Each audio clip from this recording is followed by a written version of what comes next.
Апа, Қайрат көкеңнен хат келді. Апа, қолымның хатыма әкелші. Өзім көрмесем де хатын оқып мауқымды басайын. Амансыздар ма анам, туған туыстарым. Мені нақақтан абақтыда отырғанына сіздер сенеді деп ойлаймын. Жасақшыны өлтірді деген жала сені көрмеңіздер. Аланда жатақхана жанында ұскыны суық жасақшыларды жиналған қазақ жастарын ұрып соғып, бейкүнә қыздарды шашынан сүйреп, қорғандарын көріп шыдамадым. Ерілуге қаруы деп, мен де тоғышын егер көмектесуге ұмтылдым. Құлыным-ай, неге ол жазықсыз түрмеде отыр? Жүріңіз апа, анығын білейік. Сен 18 күні сағат 10-да қайда болдың? Жолдастарымен бірге болдым. Жоқ, сен Сатпаева мен көшесінің қиылысында Советскийні өлтірдің. Сен кінәлісің оған. Жоқ, мен кінәлі емеспін. Сөйлесем даусым жетпейтін. Кез болдың мынау заманға. Шовинизм еді ғой, басты себеп жалғанға. Елбең жүгірген, ебілек отқа семірген, армақ мінген жаратып, ақ сауыт киген темірден, Алатаудай бабалар, аруағымен жебей көр. Жүр, қалған жауаптарыңды ішкі істер бөлімінде айтасың. Жүр.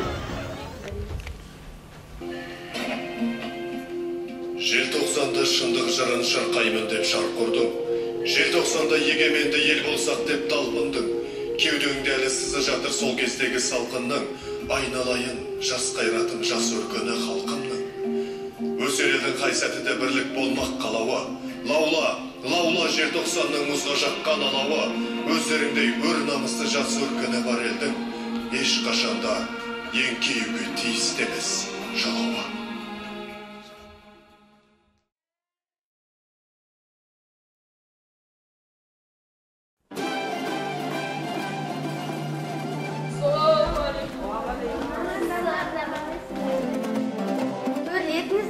Осы мерекеге арнап жайылған дастарханға жайғасыңыздар.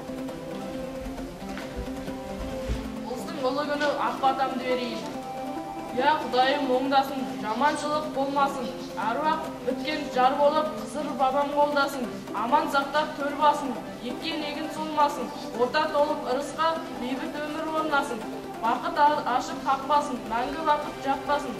Пәлеш жала қазақты іздесе де таппасын. Әумин.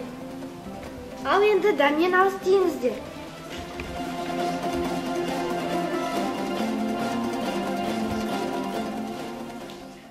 Бүгінгі сабағымыздың тақырыбы ЖКТБ қатерлі дерт. Сабағымыздың мақсаты осы қатерлі дертті болдырмау, алдын алу жұмыстарын үйрену. Енді балалар, осы қатерлі дерт қалай адамға жұғады, қай кезде жұқпайды, осыны білу үшін біз тақтада тұрған кестені толтырып жіберейік. Бұл дертпен ауыратын адамның қасына жақындасы жұқпайды. Өте жақсы деді ғой. Өте жақсы.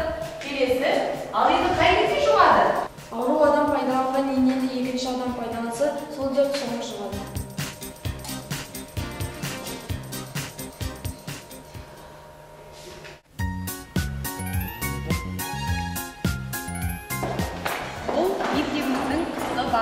Бұл жерде тек қана тропиктік егеде өсетін өсімдіктер ғана өсіріледі. Көріп тұрғандай, бұл бақшада біздің сыныптың жас бағбан үйірмесі жұмыс жасайды. Біз осы жас бағбан үйірмесінің мүшелері болғандықтан, күнде осы қысқы баққа келіп, осы гүлдерді күтіп баптаймыз, суарамыз. Бұл гүлдер ылғалдықты жақсы көргендіктен, біз оларға күнделікті су бүркіп тұрамыз.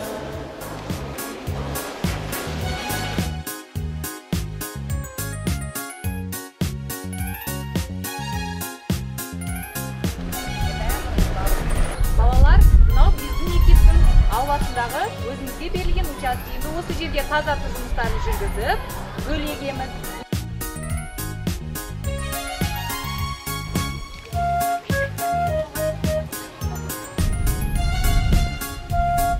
Бірінші ылғалдап, одан кейін барып гүлді егеміз. Гүлді егу үшін мынандай шұңқыр дайындауымыз керек. Ол жерге ақырын су тамызамыз. Ол жерге гүлді алып, тамырымен ақырындап отырғызамыз. Бірнеше гүлді бір қатарға отырғыздық. Енді осы гүлдердің қатарына ары қарай гүлдерді отырғызайық. Су құю үшін мәжелерін жөндеп қоямыз.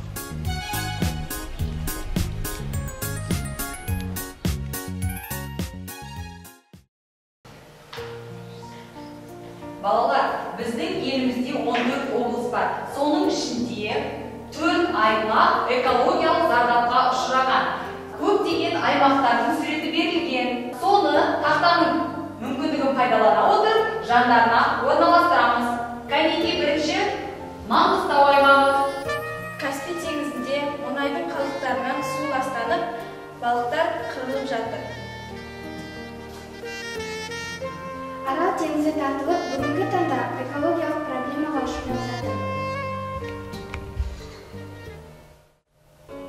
Балалар, бүгінгі сабағымыздың тақырыбы менің отаным Қазақстан. Елордамыз Астана сөз жұмбағын шешейік. Бірінші сұраққа кім жауап береді? Нұржан келе ғой. Қазақстанның бұрынғы астанасы Алматы. Өте жақсы жаза ғой.